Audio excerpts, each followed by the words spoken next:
and you declare war and you fight like pieces on a board. And those who courageously win the battle have victoriously won the day and won the argument and have proved that their point was correct. That kind of scenario does not exist in our modern day and age. And so what kind of world do we live in? We used to have a concept of courageousness in war, where a soldier would go on the battlefield believing in his cause to be right and willing to bravely put his life on the line for the honor and dignity of his convictions. And this is considered noble and courageous in every society and every community and every faith, to defend yourself and your people for your rights, that you are not slaves to anyone. This has always been the truth. And anyone who defends themselves, whether they are in America or Afghanistan or in Iraq, from some oppression of others, always has that right.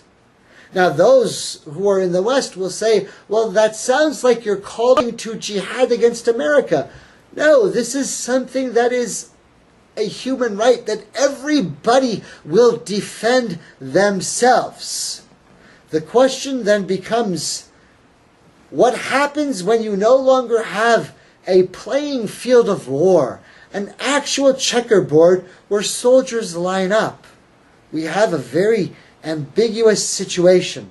So let's go back to the time of the Prophet, the very beginning of Badr, the first battle of Badr. They call it the Battle of Badr, where they gathered on the plains of Badr, or the full moon. That the one side fights the other side, and those who are in the war line up. The most brave gather. In the olden days, it used to be a custom that 1 or 3 of the bravest of your men would fight first. And if the 3 best could best the 3 of the other side, and they would say, our best soldiers, 3, versus your greatest and courageous warriors, your 3 lions, 3. And if a matter could be resolved with 3 soldiers, 3 noble players, 3 warriors, and a decision made at the end of this, perhaps more bloodshed could be avoided for the whole army.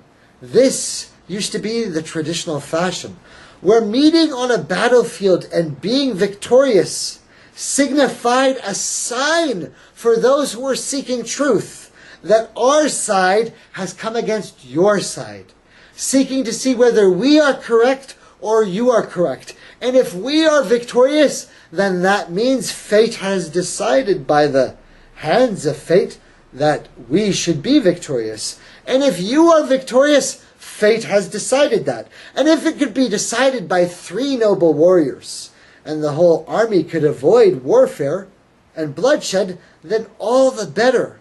This was considered a noble, courageous act, that 3 great men from both sides would step forward, and if all 3 could defeat the other 3, then the war could be avoided and a matter could be settled.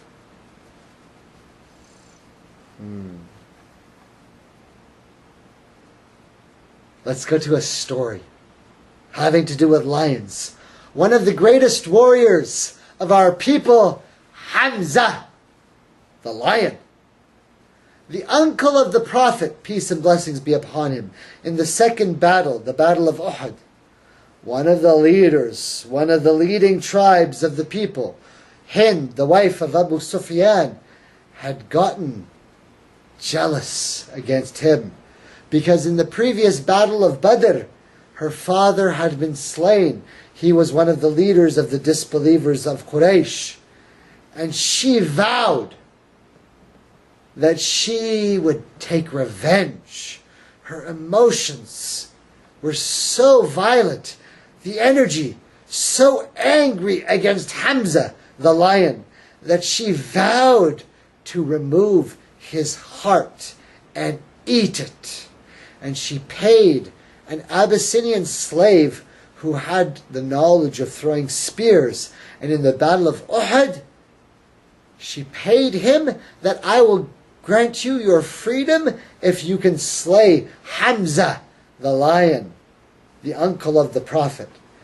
And after the battle was completed and the Prophet's uncle was slain, she cut open his chest, and in some narrations say his liver, and in some narrations his heart, took out the heart of Hamza and ate his heart. An evil ritual practice of paganism. How strange was the patterns and practices of the dark families, even of the leaders of the people of Quraysh at the time of the Prophet Muhammad. And how strange are the rituals and practices of the strange families who are the leaders of our people right now, and the weirdness of what they do.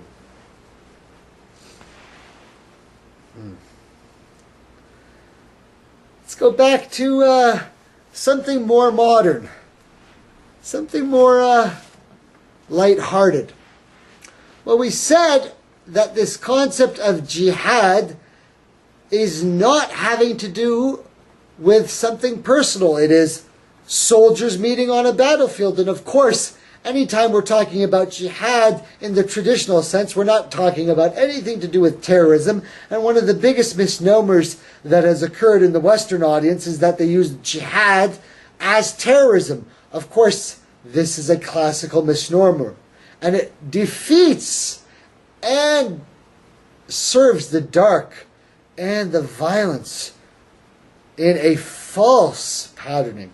And those who are misguided of Islam, who use terrorism to mean jihad, their patterning gets helped by those in the West who falsely are promoting this conflict. But we're not talking about that right now. We want to talk about just this concept of lions. We go straight into the story.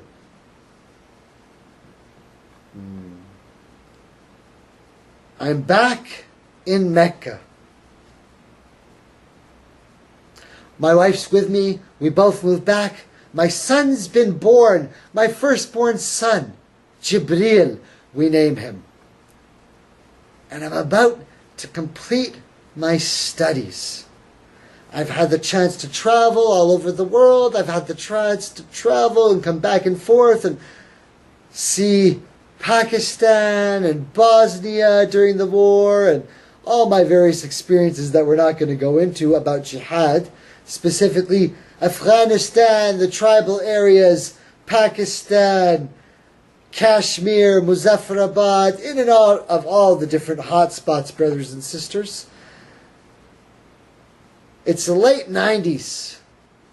I'm getting ready to finish my first degree at Al-Qura. And I'm thinking to myself, do I need to study more and continue to study Islam?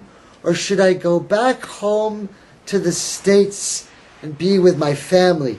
My son's just been born and I'm missing my dad. And I'm wondering, what is life all about? And I've gotten a little bit of the Arabic language. And I'm thinking to myself, should I stay here? Is it my job to study more of Islam? I'm sitting actually by the house of Allah in Mecca itself and trying to make the decision. Do I stay here and study more of the deen of Islam, or do I go back now, my wife, my firstborn, and spend time with the family? Am I the one who's responsible for studying more of Islam? And I think, in Medina, right now, there is another. I make the call. I call my dad. Assalamu alaikum. What's going on? I have the conversation. And telling my dad what I think. And my dad says to me, no, you should come home. Now's the time to come home. Right? You've gotten everything that you needed. You can figure the rest out on your own. He's like, you got enough. You've got books. You understand the language. You can read the Quran. You can study all the material. You can figure out the rest on your own. And I thought to myself, yeah, I should be able to figure it out on my own. I go. I make that final circuit, brothers and sisters. Me, my wife, and my son, baby in my arms, come back to the States. Settle down, start going to school, start taking over the family business. Real estate, my father taking over everything now. Everything's back to normal. Everything's going smoothly. I've got that energy in me now. I'm running all the business. I'm running everything for the family. Things are all going well, and for the first time, I've been traveling my whole life. Traveled to England, traveled to Egypt, traveled to Bosnia, traveled to Saudi Arabia, traveled to Pakistan, traveled to Afghanistan and Kashmir, traveled all the places and got into all kinds of trouble, got married. My firstborn's getting older, starting to settle down. My wife is pregnant, a new son's coming. My first son was born in Mecca, and my father missed it. And I felt so bad that my son, who was with me in Mecca, my father hasn't gotten to spend any time with him. So now I'm back and I'm living at home and spending time with my family, and everything's going great, alhamdulillah. And everything's going smooth. And it's just like everything you expected, right? Money's coming in, things are all safe, secure. My wife, alhamdulillah, is getting ready to have another baby. All of my family is with me, my mother and my father. Another son is born to me, alhamdulillah. Hamza, I name him, like the Prophet's uncle, the lion. Oh, Brother Muhammad, you asked, is there more? Just wait, there's so much more. Oh, my brothers and sisters who have listened to the story of truth, you know what I told you. I didn't know a damn thing. I didn't know what I was talking about at all. For me, everything was random. I named my son Hamza. Is it a good name? It's a beautiful name. Does it mean anything? No, it's just a name. All of these things are random. They don't mean anything. My father sees my newborn such a blessed occasion. Everything is better than it could ever be. I've traveled everywhere. I've gone everywhere I've wanted to go. All over the earth, seen all the things that I thought were interesting. And I should have seen it coming. Should have seen it coming, brothers and sisters. Should have seen it coming. My father says,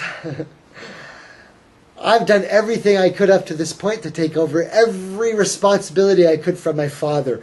Managing all the real estate, managing all the tenants, managing all the property, managing all the books, managing all the banking, managing everything so that my father doesn't have to do anything.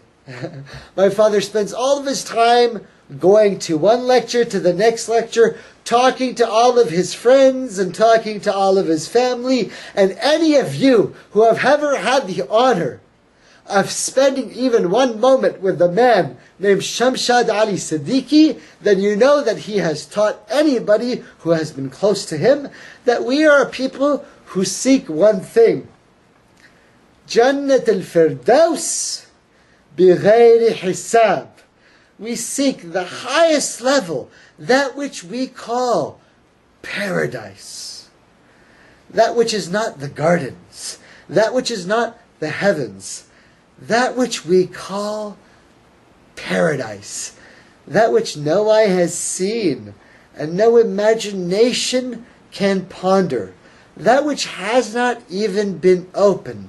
We seek Jannat al-Firdaus بِغَيْرِ حِسَابٍ, without having to take account on the day of judgment, without having to answer for yourself.